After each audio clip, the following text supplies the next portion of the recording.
Oh yeah.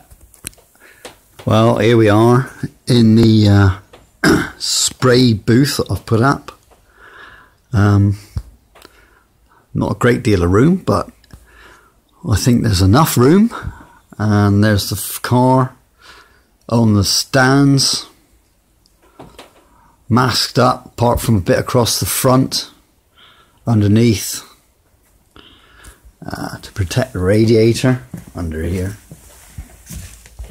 I need to put a piece across the front there, but basically this is going to be a difficult bit to paint up underneath there.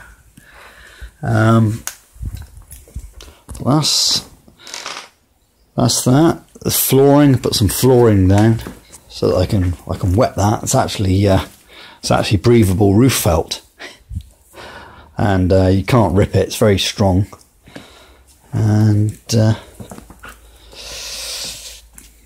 you can see, there's a lot of room. That's one inlet filter, and the other one is the door. That's the other one, and I've only got one outlet in this panel with there's a fan on there on that box, and it fits in that center panel. Open that door right round and that fits in there, so that's looking pretty good. I've had it running, and a piece of tissue paper will stick onto there. I might do that later on in another video when it's running. We'll stick there, stick at the bottom, and if you put the same piece of tissue, it will stick on the outside of the inlets. So there's a lot of air coming through those inlets, and the plastic marginally moves in. It does come in a little bit, but not a lot. So most of the air is coming through the two filters, which I reckon is correct. So there we are, ready for primer. Just needs degreasing, and away we go. A bit of a wipe off underneath the wheel arch here. I'm just gonna spray it around here, the primer, and then I'll re-black in there. I'm gonna skin this with aluminium sheet.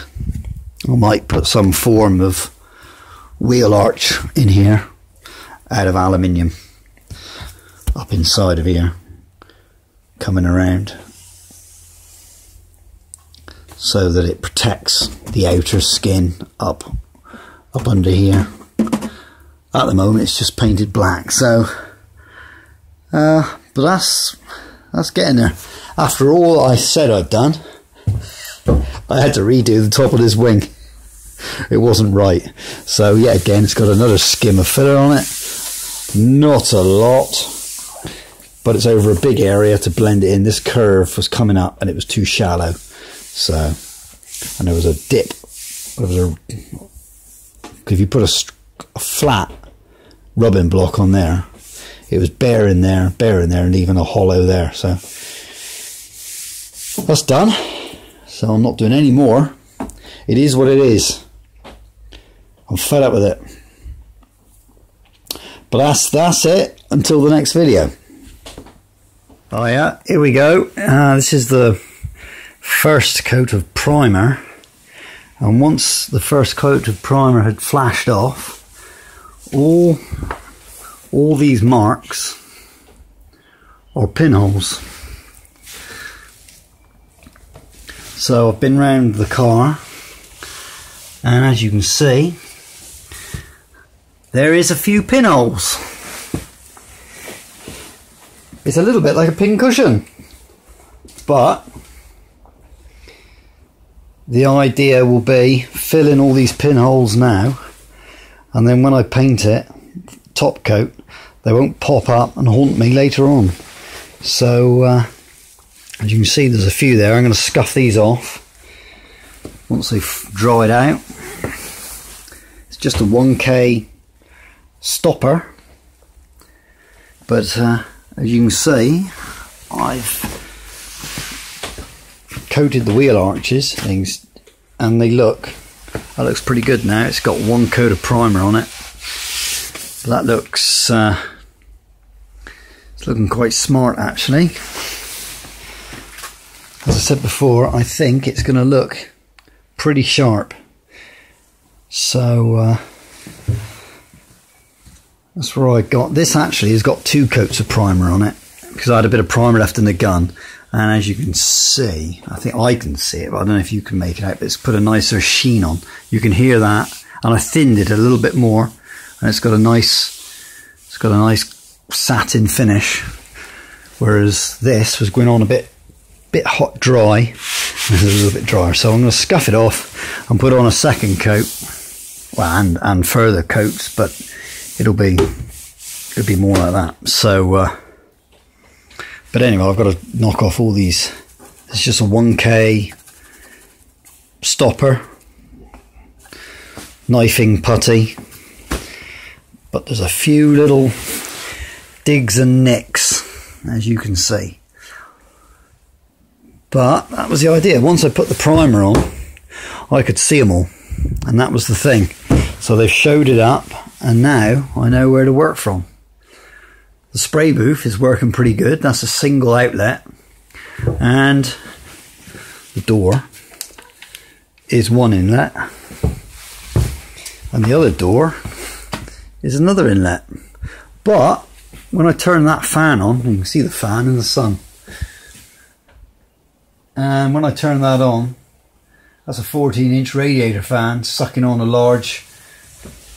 this here, which is a large tapered box on the outside, and through this filter medium. But it does clear this room pretty quick. It doesn't actually build up very much at all, so it is working. It works quite efficient. I don't get too much mist spray in the air whilst spraying. Most of it's hitting the gun,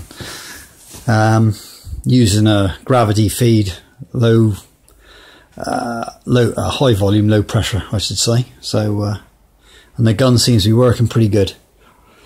I'll let you know what gun it is when I've done a bit more and see how it goes. But it was an inexpensive gun that looked to have a really good finish to it, manufacture-wise. So I took a punt on it, and it came with 2 nozzles, a 1.4 and a 1.7. So couldn't find much of a write-up on it.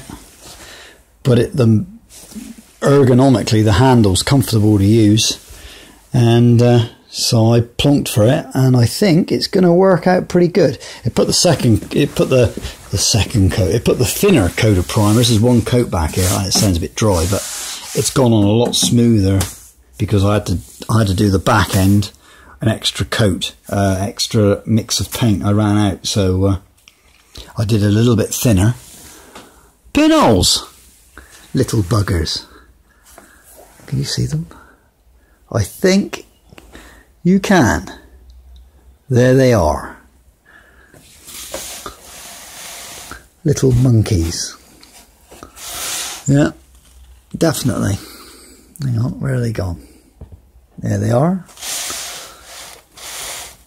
1, 2.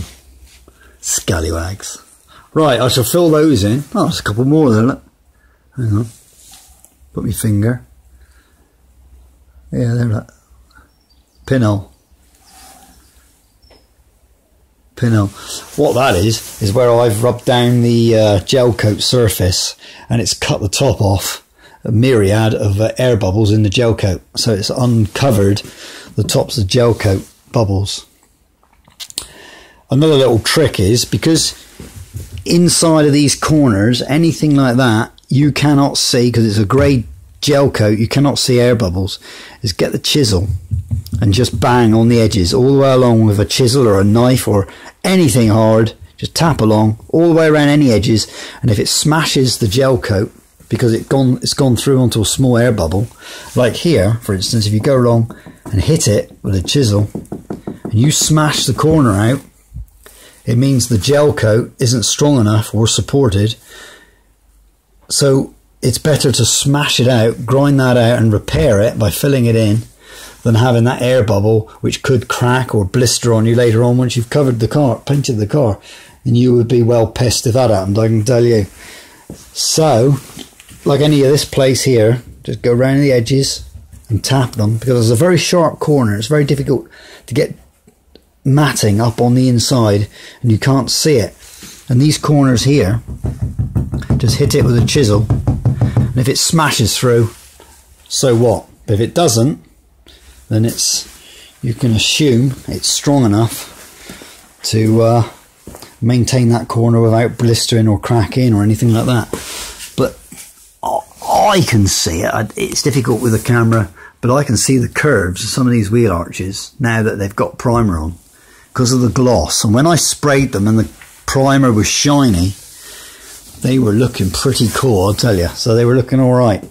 So all the work in getting the shape right, getting this right, is paid off, because that is what the prep is for. You can see the pattern of the filler. See the mottled marks, because it's only got one coat on. I just have to dust this off, give it a quick wipe off, and go again. It's looking, it doesn't feel as good as it looks, but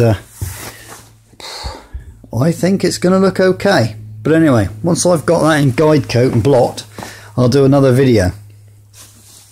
This is the extent of the overspray after just putting a coat of primer on with the fan running in the background, and you can see that the filters turn grey. But that's how much overspray there is in the room. So that fan and that setup is working very well. So I just thought I'd just show you how much overspray I've been working in, and that's one continuous coat from the front of the car all the way around the back around the front, down the other side, and that's how much it's created with the fan running all the time. So it's clearing it really well. So anybody wants to copy that box, I'll show a picture of that later on, because it actually is working pretty efficiently, and I'm quite happy with the outcome of that. So I finished primer on the body. That's 4 coats, and I've just used up the gun on places I know there's some heavy repairs, like the wheel arches and on top of the wings, and that's it. So wheels on tomorrow, push that out and do the bonnet and boot lid, doors, and then the roof is a separate entity all of its own. Hi, here's the doors on a stand so I can support them to spray them in the same way that they hang on the car. This is more for the base coat, clear coat, more than the primer, but it's doing the same job. And that's the inside of the boot lid. I've changed my mind. I'm going to cover the inside of this boot lid with a piece of carpet. And I was going to skim it flat and paint it, but I'm not going to do that. So that's that. And the doors, I accidentally rubbed against this one and made a mark, so just have to do a little repair there. And the inside of the bonnet, which I did skim flat and primered, and that's now looking a lot neater and better than it was before. But I've got to do the underside of the, or the outside of the bonnet. I've got to turn it over now and do the other side. This is the extractor fan panel that I put in this doorway, and one side is filter, but it's,